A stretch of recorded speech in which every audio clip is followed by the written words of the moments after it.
Dr. Steve, it sure is wonderful seeing you again. I can't tell you how exciting your presentation was in Jacksonville. What's it, 3 or 4 weeks ago now? Oh, it was so amazing watching you, Rabbi. I have to say, I was backstage when you were up there, so I saw you on the big screen, and it was wonderful. So we didn't get a chance to chat, but I'm so glad we're chatting.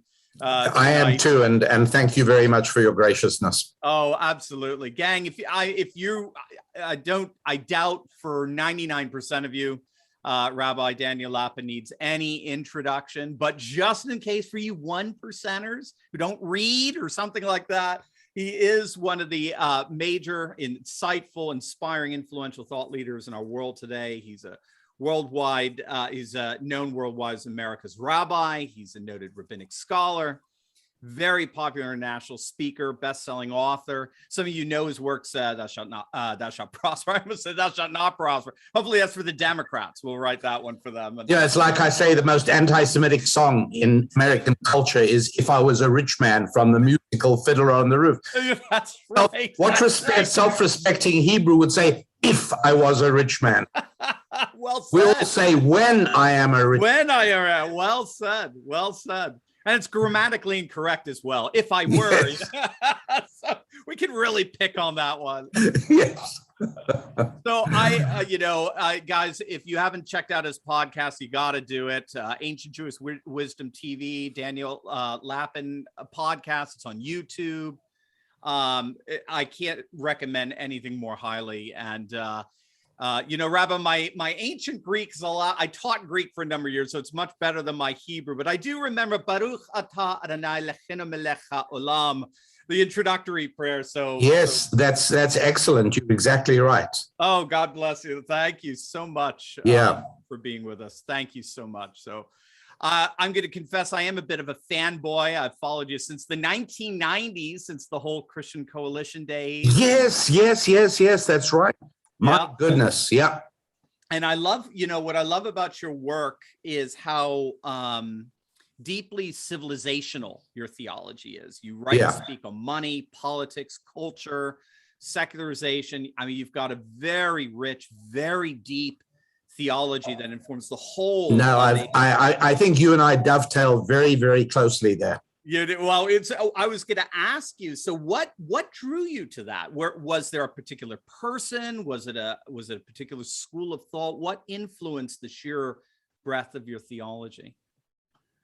What I think it was more than anything else was the gradual discovery after I arrived in the United States, and I came as a tourist for 3 weeks, Dr. Steve, and I overstayed my visa. I became an illegal immigrant. And my attitude was that I better do that because somebody has to be willing to do the work that Americans won't do, namely being a rabbi who loves Christians. Right. So, so I later became naturalized. But I took a look at who the founders were of this country. What made me do that was the discovery that so many of the place names in America are out of the Bible. Mm-hmm. I mean, there's 19 Bethlehems and 21 Hebrons and Salem, which is the old name for Jerusalem. There's a whole bunch of those in Massachusetts and in Oregon and in Kentucky. They're all over the place. And yet, in the United Kingdom, no Bible place names. In Switzerland, no Bible place names. Who are the people who settled this amazing country? Right. And I realized that certainly in my perspective, for such a remarkable group of Bible-believing Christians to be brought together in one place and one time has never happened before or since in human history. Wow. And so that America is exceptional, even if a certain former president doesn't think so. It's so obvious as to be almost beyond discussion. Right. And then the other thing, if may I carry on for another minute? Please, yeah. So the other part of it is that I couldn't help noticing, along with everyone else, the tragic drownings of like 17,000 people in the Mediterranean in 2011 and 20,000 in 2012. And all of these people are trying to get in rickety old boats from Africa to Western Europe. How many people drowned in rickety old boats trying to go in the other direction? Right. Nobody. Right. As a matter of fact, Saudi Arabia and Bangladesh and Somalia, these countries do not have an illegal immigration problem. It's true. Nobody is trying to get there. So in other words, countries that were founded on the basis of Christianity. Now, I'm not saying that France today is a Christian country, but all you've got to take a look at is the fury with which the revolutionaries attacked the church in the 18th century. And you know that France was a Christian country. Right, of course. Yeah. So it was for Germany, and so it was for everywhere else. Christianity and the Bible seem to have created the kind of civilization that everybody votes with their feet to get. Wow. It's unmistakable. And so whether you are looking at basic things like work, it's significant that the fourth commandment about the Sabbath, it does not say, observe the seventh day as the Lord's day. It says 6 days you have to work. Right. So somebody who's retired and plays golf 7 days a week might say, well, I'm observing the Lord's Day because I'm not working on the Sabbath. And the answer is no, you're not, because you're only doing half of it. Half of it is you got to work for 6 days. Right. Well, there's a reason why no intrinsic capital market, no indigenous capital market ever arose in a non-Christian country in the history of the world. It's never happened. Because it's from the Bible that the idea of currency and money comes about. You can't have a capital market in a barter society. It can only happen in a society that creates currency. Right. And so it's whether we look at the way women are treated, whether we look at whether politics and ballots replace violence and bullets, all of these things happen because of the Christian biblical foundations, not only of the United States of America, but of Sweden and Germany and France and Switzerland, and above all, Holland, by the way. Right. Interesting. Yeah. Yeah. And so it was perfectly clear that although there have been about 5,000 cultures around the world, there really only is one civilization. And to call it a Mayan civilization is to rather flagrantly and callously ignore the fates of those people whose hearts were torn out of them while they were alive for a human sacrifice. Yeah. Is not a civilization. Yeah. It's a culture. Yeah. But you take Holland, for instance, as one of our participants, Anne says, Holland is the country of my birth. Oh. Been very tolerant. And Right. it's more than that. The whole idea of a stock market arose in London and in Amsterdam. And it's not an accident that the Pilgrims, before they went back to England and boarded the Mayflower, they spent time in Holland. And they were under the tutelage of Rabbi Manasseh ben Israel, who taught them. And so the connection, and again, you probably learned this a long ago as a student. For me, it was a much later realization that the Bible is what creates human civilization. It's as simple as that. And yeah, look, I simple and profound. I mean, that's pretty astonishing. Yeah, yeah. It's also, I mean, just the way tradition intersects with that. You know, I've heard it put, tradition is the material substantiation of eternity. And therefore it's always relevant. It's a tradition. People think tradition, it's the secular vision. Is tradition's just concerned about the past. So like Tevi, I guess, tradition, right? Yeah, right. But tradition from a biblical sense is it's eternity breaking into time. So it speaks to everything. And if it's a reflection of eternity, it's every bit as relevant today as it was 1,000 years ago, and it's every bit as concerned about the future as it is the past. And it just seems that's a soil of richness that we can draw from, on in perpetuity with no end. Exactly right. And in other words, that the Bible created America is just not in doubt. Right. Randy, in the comments, Randy speaks of George Whitefield. Oh, yeah, sure. George Whitefield spoke in public gatherings to 20,000 Americans. Yeah. And he wasn't a stand-up comic. He was preaching the Bible. The Bible, right. And by the way, that was before they had public address systems and loudspeakers and microphones, right? Imagine that, Dr. C. I mean, you speak, I know, to many, many large audiences, but imagine speaking to 20,000 people without a mic. Without getting laryngitis. I mean, I couldn't even do it. I couldn't even do it on my best day. I think that's where opera was born, perhaps. I don't know, just belting it out there. Incredible. It is.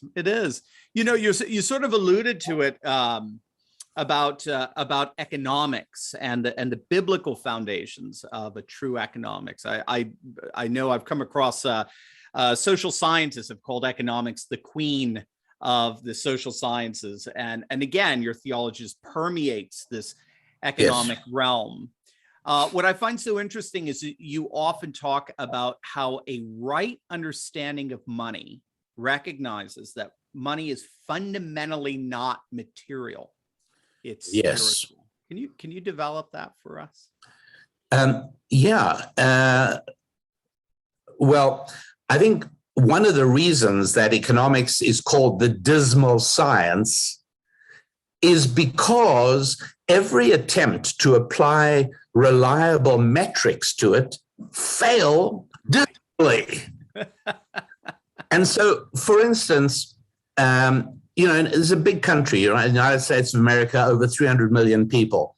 It wouldn't be that impossible to find two people who are of the same age and the same gender and the same qualifications. And if you like, you can measure IQ and similar IQ and similar experience and similar educational background and similar earning history. It's just not that hard to find two people who basically have been making the same amount of money for the same amount of time. And yet we'll find that they do not have the same amount of assets. One of them could be worth $1 million, and one could have $20,000 of debt. If economics was a science and the whole area of money was purely materialistic, it wouldn't happen that way. Because if you take water at 20 degrees centigrade in a pot and you take 2 liters of it, and you do that where you are you in Pennsylvania? Well, unfortunately, I'm in Delaware, about 20 minutes from Joe Biden's basement. All right. Well, we won't hold that against you. But right now, I'm in Dallas. So let's each take a pot. Do a little. Oh, we're frozen. Water. Oh, there we go. Okay. And let's go ahead and put a flame under it, and let's leave the flame there for 10 minutes. There is no question at all that after 10 minutes, the thermometer in your pot and my pot will read the same. That's how science works. Right. And so if economics was a science and money was material, why then if two people have been making the same amount of money for the same amount of time, they should have exactly the same financial statement. Right. But they don't. Right. Because one of them has saved and invested and the other has spent. And whether you can defer gratification and save your money and invest instead of buying the latest iPhone, that is a matter of spiritual inner strength. That's not a physical thing. It's a spiritual thing. Wow. And so that's one way we can tell that money is not material. It doesn't fit with the world of science. It just doesn't fit there. Right. Also, people make irrational decisions. I know a certain lady whose identity I will absolutely not divulge, but I have an intimate relationship with her. And so I know that there are times she will drive 15 or 18 miles across town because she has a little app that tells her gasoline when she wants to fill up is 4 cents a gallon less.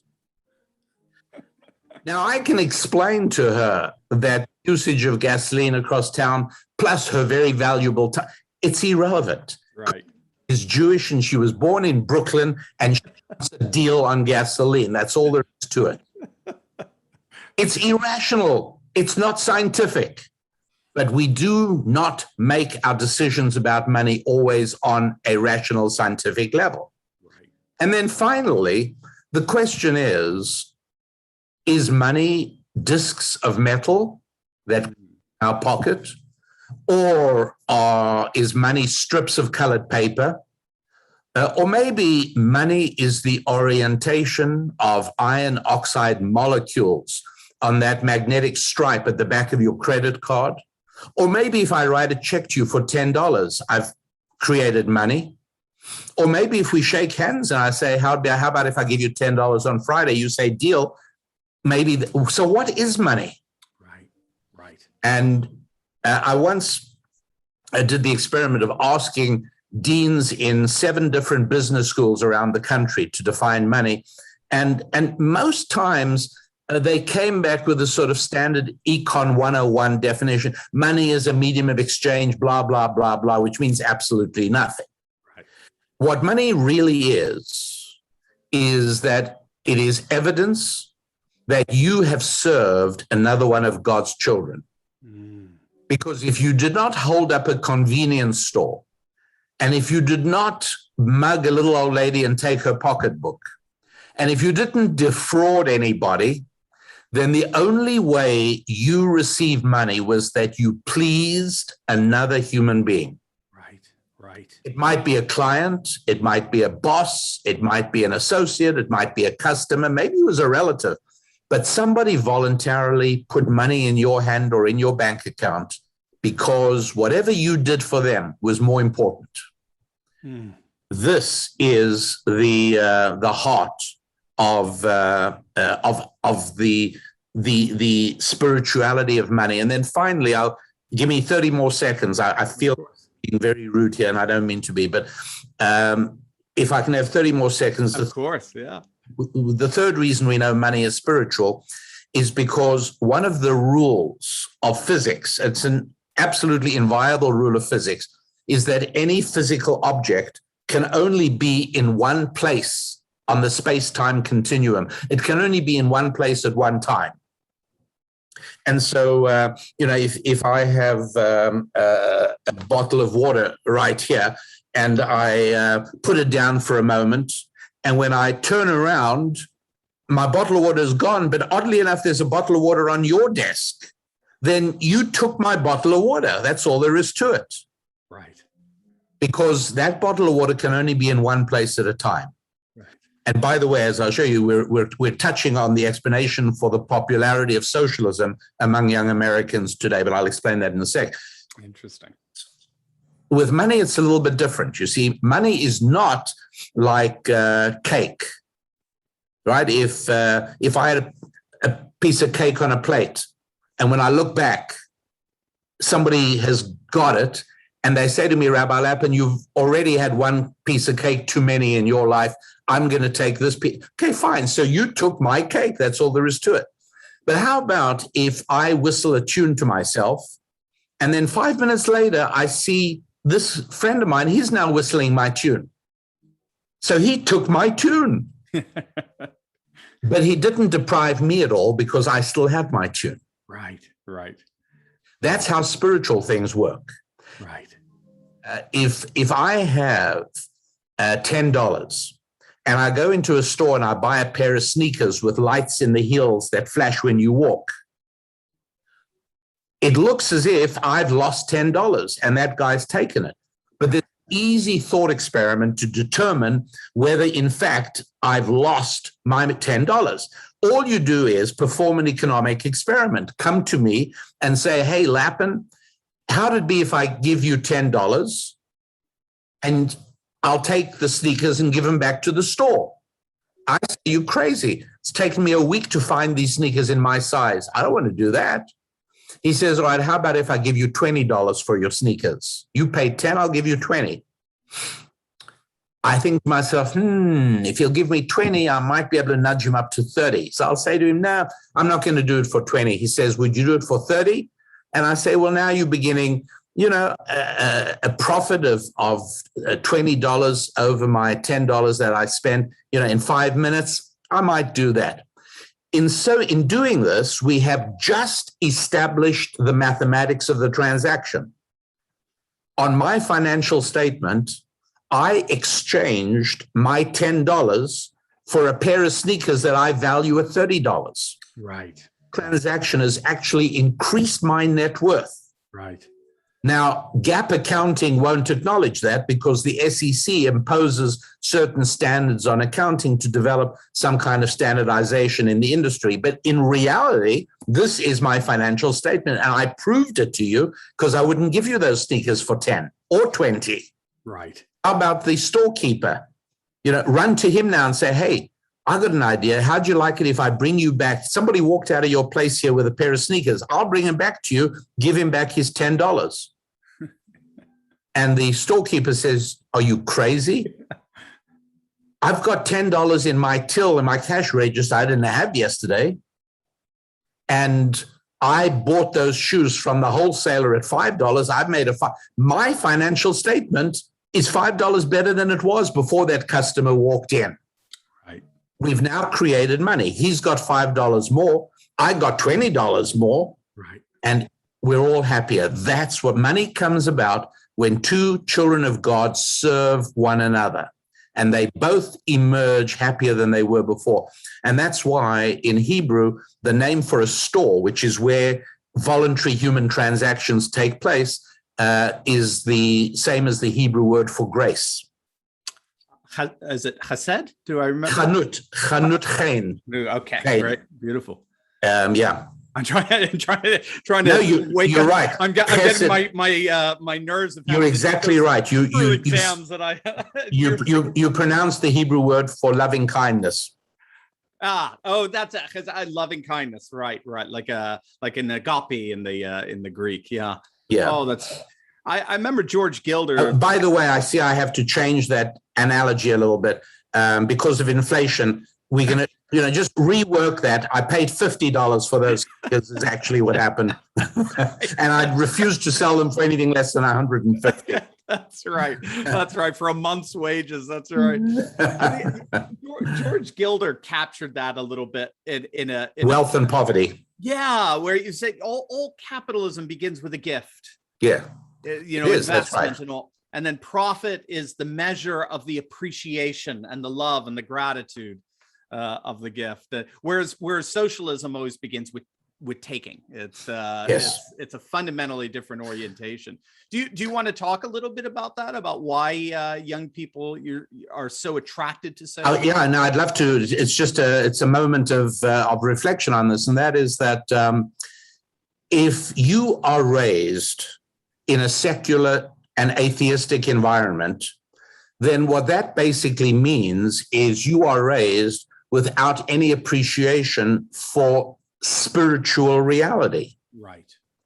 And therefore, the only things that exist in the world and that have any value are things you can eat or touch or weigh or wear. Only material things matter. And therefore, in that vision, everything is material. There isn't such a thing as spiritual. So when I say money is spiritual, I'm not saying I mean it's saintly or religious or godly. I'm using it in the context of, I used to be an electrical engineer. I'm using it in the context of an engineering lab. If something can be measured in a lab, it is physical. It's physical and material. It cannot be measured in a lab. It's spiritual. Outside of it's transcendent to the material. Yeah. A piece of cake can be measured in a lab. A tune cannot. Right, right. And so they have people who are raised in a world of secular fundamentalism, which is also a faith. Exactly, yeah. They end up with a perspective that money must be material because everything is material. Now, it follows then that if money is material, it is subject to the laws of physics, which is that any object can occupy only one place at one time. Limited, yeah. Limited. And therefore, when I had some money and now you've got a whole bunch of money, clearly you must have stolen it from me. Right. Therefore, a moral secular fundamentalist wants to redistribute the money. Right. Because if money is material, then the only way you got it was by taking it from other people. If you have a tune, nobody says you necessarily took it away from somebody else. You learned the tune, and now the world is richer for it. But if money is physical, if money was like, let's say pieces of cake, and all of a sudden you've got 100 pieces of cake and I only have one, that's a very unfair world because clearly you must have taken it from other people. Right. Because material things cannot be created out of nothing. If I want to create a violin, I need wood and I need strings. If I want to create a saxophone, I need brass. But if I want to create a tune, it's just out of nothing. Exactly. Yeah. Money is created out of nothing. Yeah. The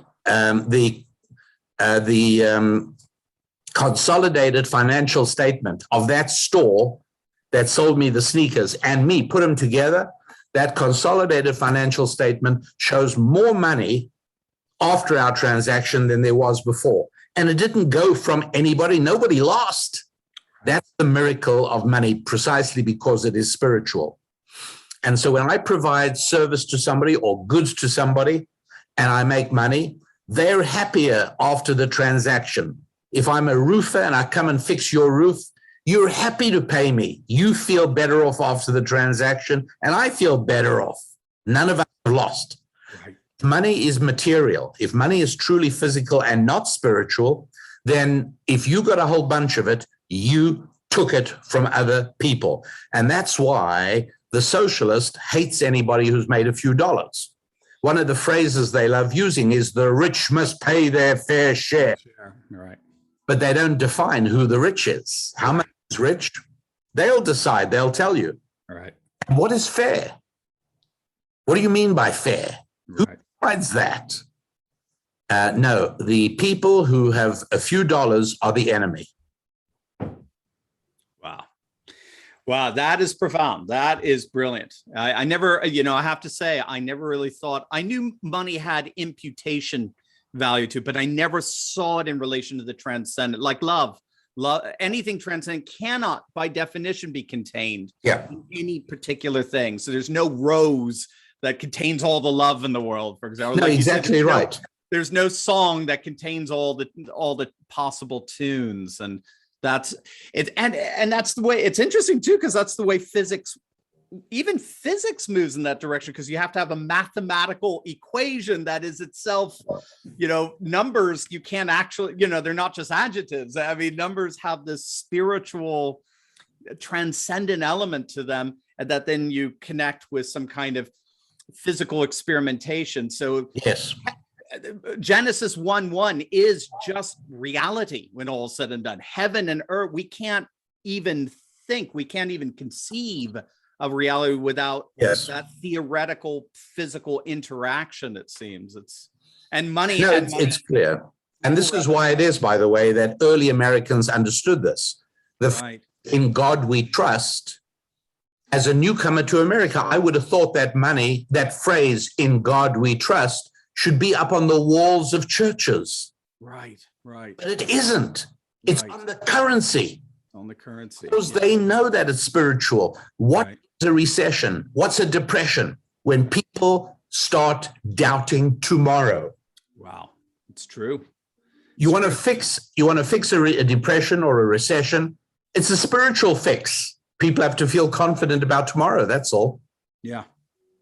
Yeah. Credits related to the word credo, right? To believe, to have faith. Yeah. Oh, I never thought of that. Yeah. Is that neat? Yeah. Yeah. That's beautiful. Yeah. A credo. Yeah. Credo. Right. Yeah. Yeah. Credits. Yeah. That's beautiful. I didn't realize, but obviously people sometimes say to me, I don't see why you need faith to succeed in business. And the answer is that every single time you give credit and you do a job or and you're not going to get paid till 30 days go by, that's called faith. That's called faith. Credo. Exactly. You're putting your faith into exactly. But I love how you're saying inflation, deflation, all that is the lack of faith. It's pure spiritual ailments. That's all. Oh, that's amazing. Here's an interesting question for you. You've interacted with the Evangelical Church now for decades, yes, particularly through the American Jewish and Christian Alliance.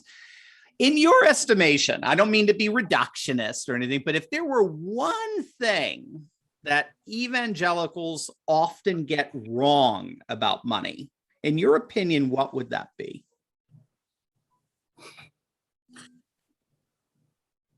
Run that by me one more time.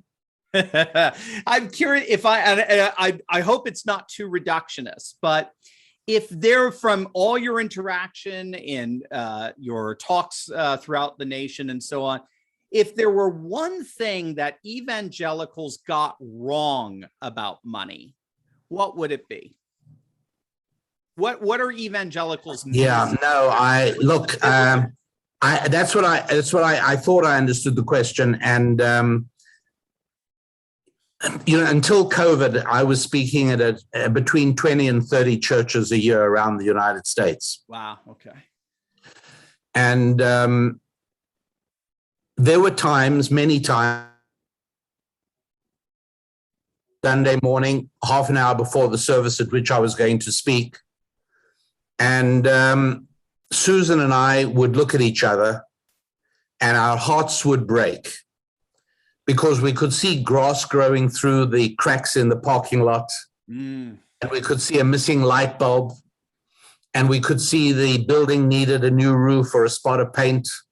And then when we met the pastor and his wife, we could see the strained look of a woman who's trying to make dollars stretch. And we knew that without a shadow of a doubt, we were in a church that equated poverty with virtue. Wow.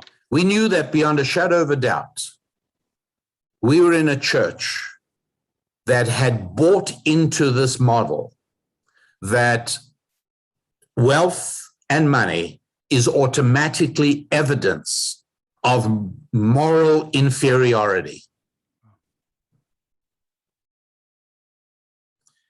And one of the great delights of my life is being able to do a full day or a half a day financial program for the members of the church, and to do it again on Monday night, and then to revisit the church in 6 months' time and see a totally different pattern.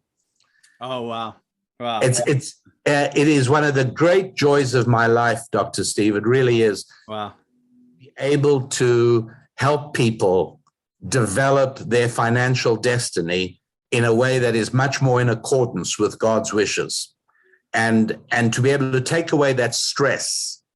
You see, the truth of the matter is that nobody can truly succeed at any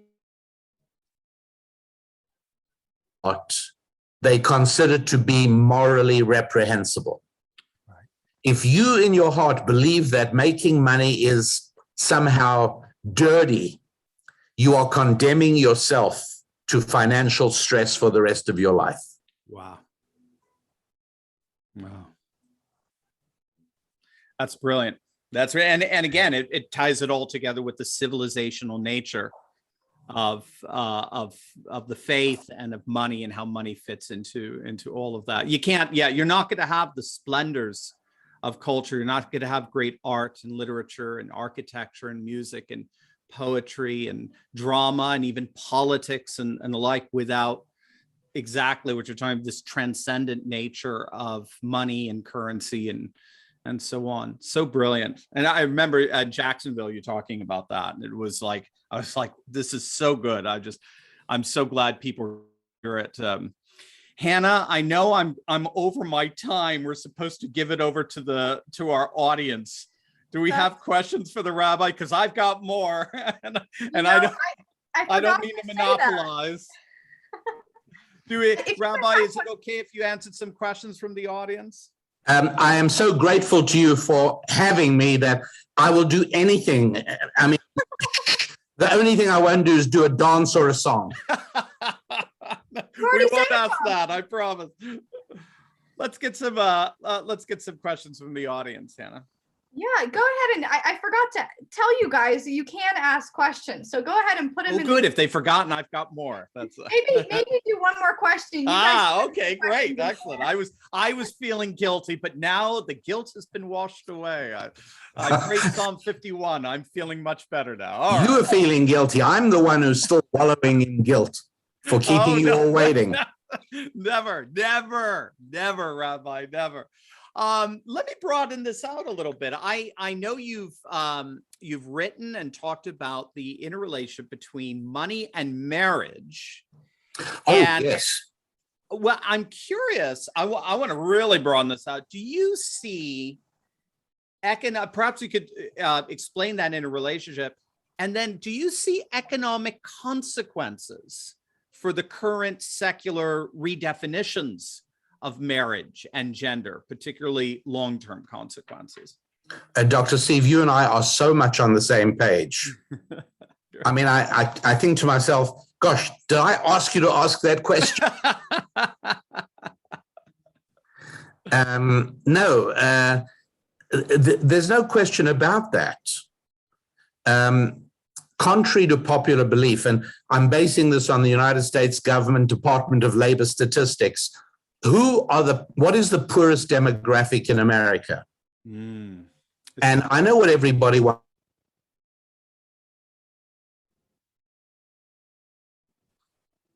It's not true. The poorest demographic in America are single males. Ooh, single males. Wow. And it so happens, unfortunately and tragically, that there are many, many, many single males with black skins. And that's a different problem for which I blame the government. Right. But single white men are poorer than married black men. Singleness is an absolute killer of financial vitality. Wow.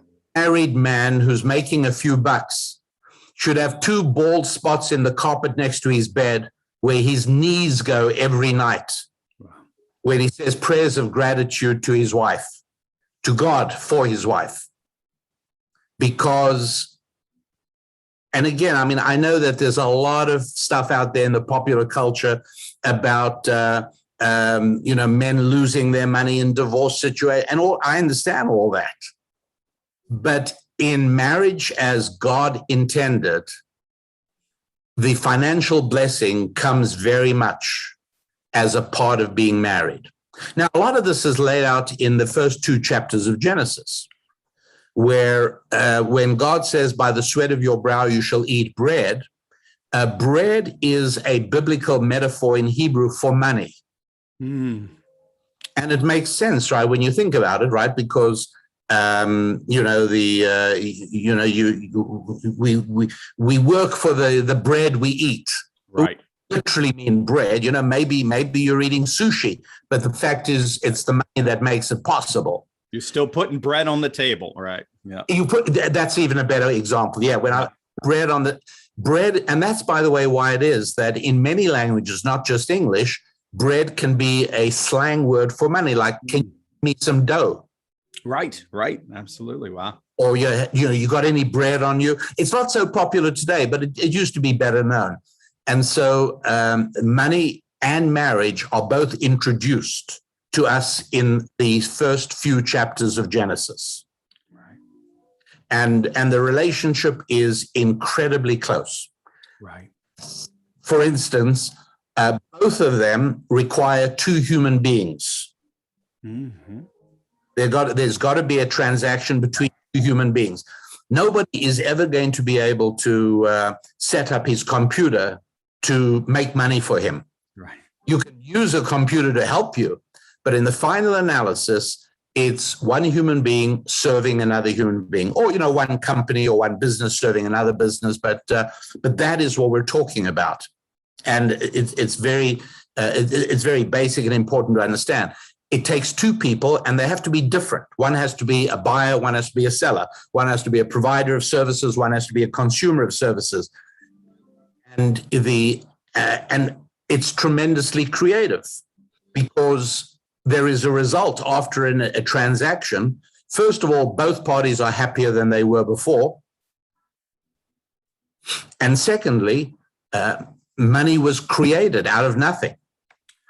And similarly, when a man and a woman have a relationship, if it is done in the right context, both of them find joy in that experience. And what is more, it is possible, although not inevitable, it's possible that down the road, 9 months, is going to become into existence a most miraculous creation. Right, absolutely. And so there are very strong similarities between a man and a woman, and a buyer and a seller, or a vendor and a customer, whatever it is. But in other words, when God said in chapter 2, verse 17, not good for man to be alone, ancient Jewish wisdom does not regard that as merely a prescription for Adam's matrimonial prospects. This is an overall statement that God does not want to see us isolated from one another. Right, right. And he gives us two incredible gifts to connect with one another. One is money, where two strangers can interact with one another. Both emerge from the interaction happier than they were before. At last, I found a pair of sneakers with lights that flash in the heel. And secondly, we were strangers, and yet it's very possible I walk out of the store and the store owner might say to me, hey, have a good day. How sweet is that? Right. A benediction. Yeah. Yes, that's exactly what it is. Exactly. Yeah. And a benediction is the right word. And so here we got this situation where God says, I don't want you to be alone. So I'm giving you a wonderful incentive called making money. You want to make money? Find other of my children to serve. Get together with the people. And I'll give you yet one more way, and that's called marriage. Mm-hmm. Somebody you didn't know 6 months ago, all of a sudden, you look into each other's eyes and you pledge to go through life together hand in hand from that moment onwards. It's an amazing thing. It is. And so not good for man to be alone. Marriage and money both assist in that process. I love that. Rabbi, have you ever thought about teaching in our mastermind? Is that something you would consider? I know our students would love that. So marriage. Hannah, I will tell you that if I can't think of too many things that Dr. Steve could ask me to do that I'd say no. So okay. I regard it as a privilege to be able to stand shoulder to shoulder with him. And got him. And so you don't accepting to dance or sing. Accepting to dance, or even probably wear those shoes with the glittery lights. I don't know if I could see a rabbi in that. I don't. Yeah, right. Yeah, I better stress that was merely an example. I do. Not autobiographical. I get it. Another, I was just as you were thinking too, and that it had to certainly let's turn it over to questions. But you mentioned bread as an image for money making. Company. I compan is Latin to break bread with. Compan. Yeah. Oh, that is. I'm making notes, of well, you're teaching me tonight. But this is the mutual profiting. I mean, I knew that pan is a word for bread, and that is because of the showbread in the tabernacle called panim. A panim. Oh, so it's Yes. in the Hebrew. That's right. Yeah. Yes. Lechem. Yeah, that's the plural. Yeah. Lechem hapanim. Lechem panim. Oh, wow. Yes. And so I that's what the pun comes from, but I never knew about company, which is magnificent. Oh, that's great. Oh, it's beautiful. Oh, so now you're getting me. I have to open up my Tanakh again. Oh my, it's been too long. All right, Hannah, what do we got? Yeah, well, if you've got a question, I see some here. Keep putting them in the Q&A chat below. Randy's wondering, how do you think this applies to Bitcoin or cryptocurrency? I did a podcast on Bitcoin about 2 months ago. It's on my podcast list, and it's a big topic. It's a big topic. And I think that discretion might be the better part of valor here. I think it would probably not be a good thing for me to launch into now. It's a topic all on its own, a biblical or godly perspective on Bitcoin. But I will say this, that the rise in Bitcoin to me is a reflection of the people's awareness of inflation. And Bitcoin was going up while the administration was denying inflation, and the market knew better. And Bitcoin is doing exactly what gold historically has always done in times of inflation. And so one of the things I'm looking out for is the movement of gold price and the movement of Bitcoin or cryptocurrency price to start moving in unison with one another. So but there's a whole lot more to it, maybe another time. And I thank you for the question. It's a very, very important question if you're talking money, but it's too big a topic for the time we have available this evening. So go check out his podcast, everybody. Absolutely. It's on YouTube, guys. You can check it out there as well. Yeah. What was it called again? My podcast, what called, Hannah? Your podcast? Yeah. Oh, the Rabbi Daniel Lappin Show. Perfect. There you go. Yeah. Awesome. Well, go check that out, everybody. Christina asks, she says, "Hi, Rabbi Lappin. My husband and I read your book, Business Secrets from the Bible, and the information on not retiring resonated with us. We made plans to run a business in our later years and are very excited about it. We loved your book, and I think the insiders could really benefit from your explanation on the Jewish perspective of not retiring. Thank you. The Maxwells in Greenville, South Carolina." Wow. Yeah. No, they're absolutely right. I mean, tragically, we all know what happens. God forbid, when people retire, they very often get ill. Their health goes. And the reason is, you folks there in North Carolina and Hannah, the reason is this. When, it's, where are we? October 15th. If you've been trying to get your taxes in, they've sort of been, today's the day. Right. I run in with my shoebox of receipts to my accountant and I, quickly, we got to file our taxes today. And he says to me, "Oh, didn't you know I retired 3 weeks ago?" What's my response? I don't say congratulations. I say, "How dare you?" What about me?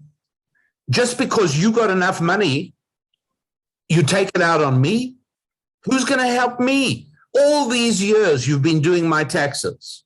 And now all of a sudden your attitude is, "Hey, I got enough. I'm taking my ball. I'm going home." How dare you? And I think what God might be saying to retired people is, as long as you are serving my other children, we need you around. Decided to stop serving my other children and to go play golf? Fine, we don't need you anymore. So retiring is not only wrong, it's not only a bad idea, it's also pretty unhealthy. Wow. Interesting. Rabbi, do you know, my wife is from Japan, and the word in Japanese, I don't know it offhand, but for a retired man, it's generally the male, is the bag of trash you leave by the front door to get taken out to the garbage cans. So, in other words, you're not much good. So. Well, I hope that you've got a little bit of benefit from me tonight, but what you've given me is so much more. This is extraordinary. That piece of culture from Japan. It says it all. It really does, doesn't it? Oh my. Interesting. Jonathan asks, he says, I just read the book Jewish Phenomenon, which talks about honoring the generational wealth of the Jewish community. What books of yours would you recommend I start with to learn more about money? Yeah. So first of all, if I might mention my website that anyone who wants it can remember it really easily. Look into my eyes. You will never forget what I'm telling you. It's youneedarabbi.com. And you will find there, or Amazon, anywhere else, the books are the books you're looking for that will do what you're talking about were mentioned earlier, and that is Thou Shall Prosper. Subtitle is The 10 Commandments for Making Money. Thou Shall Prosper. And the other one is Business Secrets from the Bible. Business Secrets from the Bible. I would read them perhaps in the reverse order, maybe Business Secrets from the Bible first, and then Thou Shalt Prosper. And obviously, you know, in our short time together this evening, we can't cover much of it, but it's all dealt with in full depth over there. There's also, I do a video program on my website called Financial Prosperity, where I do 10 hours of video instruction on changing one's outlook on money so as one can start actually making some. I see. I just put a link down in the chat to his website. You absolutely did, and I thank you very much. You are correct. That is it. Yeah. Red has a question. He says, Rabbi Lapin, why do you think the left is so tolerant of anti-Christian positions and even slurs, yet so intolerant of positions and slurs with regards to other ethnic and religious groups? Well, the good news is that it's not just Christians. It's anybody who takes the Bible seriously. And so, Hannah, take some comfort in the fact that they hate me just as much as they hate you. Yes. But you might say, but they seem to love Islam. And the reason is because Islam has always, I mean, since the 8th century, Islam has been an implacable enemy of Christianity. Not the other way around. But when Islam invaded the Iberian Peninsula, the first thing they did was kill the priests and turn the churches into mosques.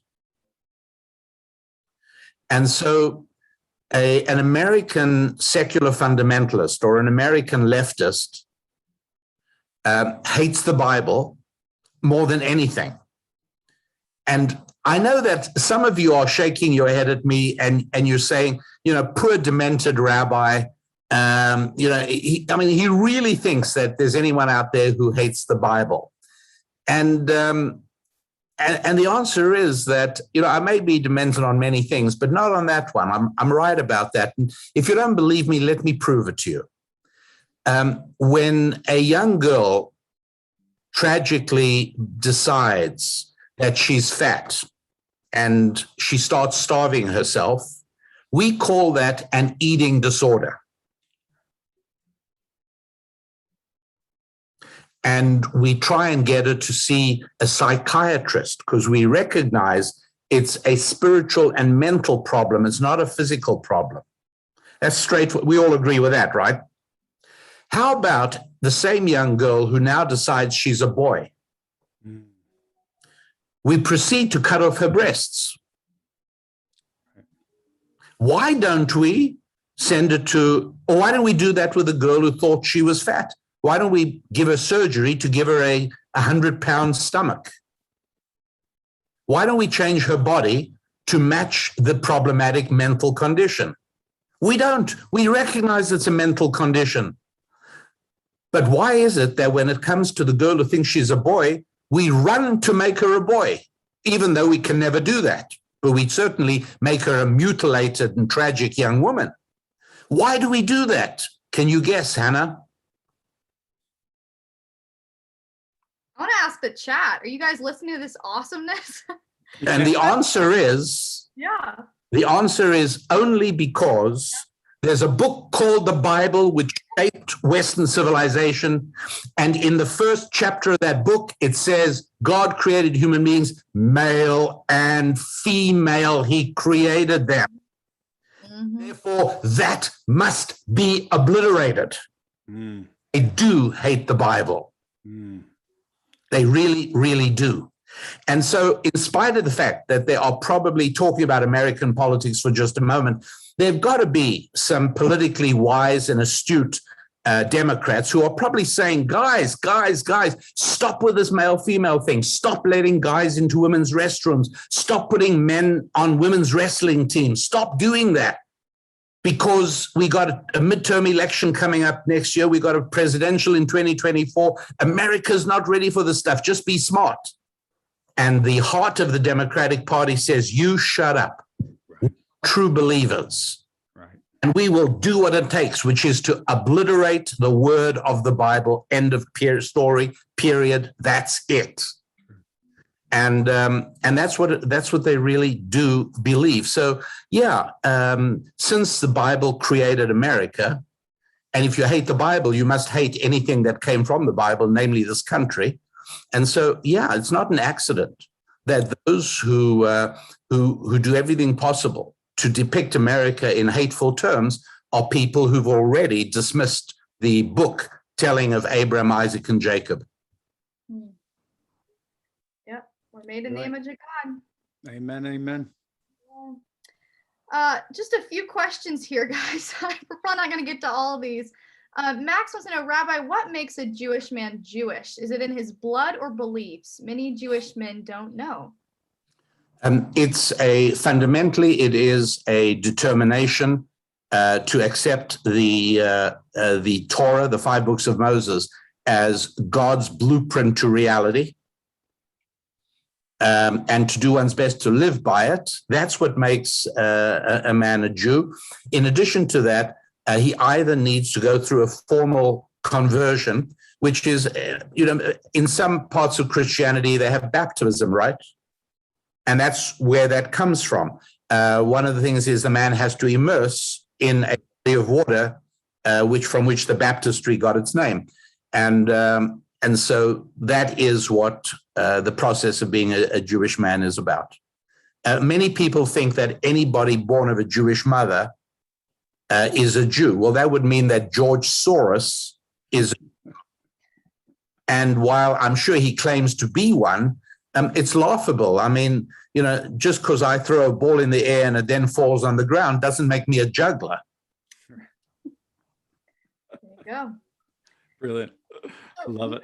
Matt is wondering, could you pinpoint when you think our country became so anti-religion? Yeah. There for a moment. Again, I want to thank you for having me, guys. The quality of the comments and the quality of the questions I'm seeing here makes it a true privilege for me to be together with you, and I feel very deeply. The answer to that question is that it's very difficult to pinpoint an epoch to a specific date or even a specific year. However, I will do that, and I will tell you 1962. The reason I say that is, number one, the birth control tablets came onto the market that year. And that was the first time that we started creating in America 40-year-old male adolescents. Right. So I'm not opposed to the existence of birth control, but the side effect, the unintended side effect, was that honor based in the Bible on how a man treats a woman went out of the window and was replaced with a phrase, "Hey, honey, did you remember to take your pill?" Right. It was also the year in which the Supreme Court of the United States ruled that a prayer for a few moments at the start of the day in a public school is illegal. 11 years later, of course, we had Roe v. Wade as a ruling. So it was that whole period. But I think of 1962 as kind of the epicenter of when America started going secular. And generationally, it was also the baby boom generation that had everything. They were given everything by their parents that the parents didn't have. Parents of the baby boomers lived through the Depression, and they all said, we want to give our children all the things we didn't have. Tragically, they neglected to give their children any things they did have. Wow. Thanks for pinpointing that. That's a fascinating insight. Yeah, absolutely. Absolutely brilliant. Well, we've got some other questions, but we've got a little bit over time here. So I do see in the chat that they really want to have you back. We would love that. Yes. So we'll have to have you back. We'll have to have you come and teach our mastermind students some in-depth classes. That would be really, really wonderful. So, oh my.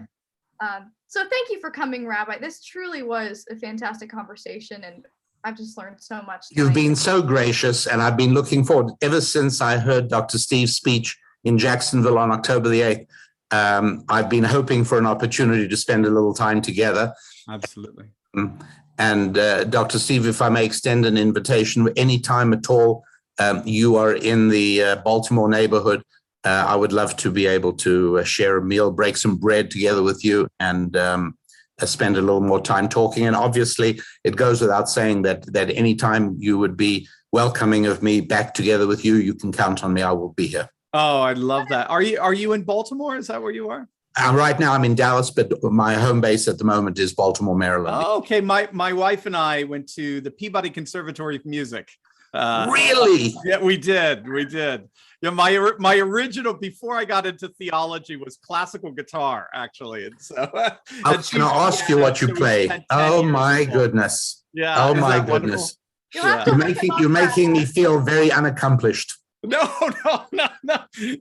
My hands, I don't know. They don't move so well anymore, but we do. We love to take the kids to Baltimore as often as we can. So absolutely, I'm gonna take you up on that. Hannah has my contact info, so please do. I would love it. I would love it. It would be an honor. Oh wow. Well, thank you, Rabbi. We definitely have you back at some point. The audience, they love you too. If you look at these comments, so good. Oh, that's very, very kind, and I appreciate it, and I thank everybody for their participation and for their comments, and Hannah, you for making all this happen, and Dr. Steve, with much admiration and love, I say thank you. Oh, right back at you, Rabbi. Thank you so much. God bless you. God bless.